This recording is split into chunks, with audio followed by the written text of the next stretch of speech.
বন বিভাগে আওয়ামী লীগ নেতা সেজে রাজত্ব করা মোল্লা রেজাউল চান পদোন্নতি। ঘুষের টাকার বস্তা নিয়ে ঘুরছেন বিভিন্ন দপ্তরে, চান প্রধান বন সংরক্ষক হতে।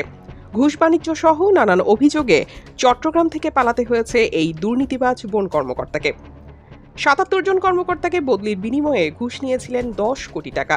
চট্টগ্রাম থেকে ফেনী জোনে কোটি কোটি টাকার ঘুষ লেনদেনের তদন্ত করছে দুদক। বিস্তারিত দেখুন আসিফ মোর্তজার পাঠানো ৩ পর্বের ধারাবাহিক অনুসন্ধানী প্রতিবেদনের প্রথম পর্বে। চট্টগ্রাম ও ফেনী অঞ্চলে দায়িত্ব পালনের সময় ব্যাপক দুর্নীতি, বদলি বাণিজ্য ও প্রকল্পের অর্থ আত্মসাতের অভিযোগে আলোচিত ডক্টর মোল্লা রেজাউল করিম এখন আবারও প্রশাসনিক আলোচনার কেন্দ্রবিন্দুতে। একাধিক দুর্নীতির অভিযোগ থাকা সত্ত্বেও তাকে প্রধান বন সংরক্ষক পদে পদোন্নতির জন্য বিবেচনায় আনা হয়েছে বলে জানা গেছে। এই ঘটনায় বন অধিদপ্তরের ভেতরে তীব্র প্রতিক্রিয়া ও অস্বস্তি তৈরি হয়েছে।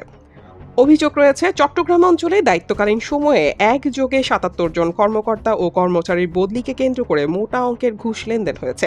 প্রতিটি বদলির ক্ষেত্রে নির্দিষ্ট পরিমাণ টাকা নেওয়া হয় এবং পুরো প্রক্রিয়ায় প্রায় ১০ কোটি টাকার লেনদেন হয়েছে বলে সংশ্লিষ্ট সূত্রে দাবি করা হয়। বিষয়টি নিয়ে দুদক অভিযান চালিয়ে নথিপত্র জব্দ করে এবং একাধিক কর্মকর্তাকে জিজ্ঞাসাবাদ করেছে। অন্যদিকে ফেনী বিভাগীয় বন কর্মকর্তা হিসেবে দায়িত্ব পালনকালে একটি বাগান প্রকল্পে নির্ধারিত লক্ষ্যমাত্রা অনুযায়ী গাছ রোপণ না করেও প্রায় ২.৫ কোটি টাকার সরকারি অর্থ উত্তোলন ও আত্মসাতের অভিযোগ উঠেছে। একই সঙ্গে ইকো পার্ক ও বাগান সৃজন প্রকল্পেও অর্থ ব্যবস্থাপনায় ব্যাপক অনিয়মের অভিযোগ রয়েছে বলে তদন্ত সংশ্লিষ্ট সূত্র জানায়। সূত্র বলছে, দীর্ঘদিন ধরেই তার বিরুদ্ধে ঘুষ বাণিজ্য, প্রভাব খাটিয়ে বদলি নিয়ন্ত্রণ এবং প্রকল্পের অর্থ আত্মসাতের অভিযোগ বিভিন্ন পর্যায়ে আলোচিত হয়ে আসছে। কাপ্তাই রেঞ্জ থেকে শুরু করে বিভিন্ন দায়িত্বে তার বিরুদ্ধে অনিয়মের অভিযোগ থাকলেও সেগুলো কার্যকরভাবে নিষ্পত্তি হয়নি বলেও দাবি রয়েছে সংশ্লিষ্টদের। বর্তমানে তিনি বরিশাল কোস্টাল সার্কেলে বন সংরক্ষক হিসেবে দায়িত্বে থাকলেও তাকে প্রধান বন সংরক্ষক পদে পদোন্নতির প্রক্রিয়ায় আনা হয়েছে বলে প্রশাসনিক সূত্রে জানা যায়।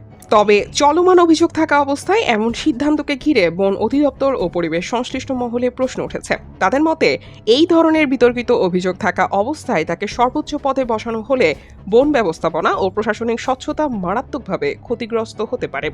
অভিযোগ রয়েছে, তার বিরুদ্ধে বিভিন্ন সময় ওঠা অভিযোগগুলো যথাযথভাবে তদন্ত হলেও অনেক ক্ষেত্রে দৃশ্যমান ব্যবস্থা নেওয়া হয়নি।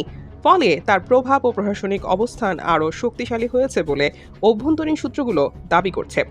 এদিকে তার পক্ষ থেকে ঊর্ধ্বতন পর্যায়ে একটি সম্মতিপত্র পাঠানোর বিষয়টি সামনে এসেছে।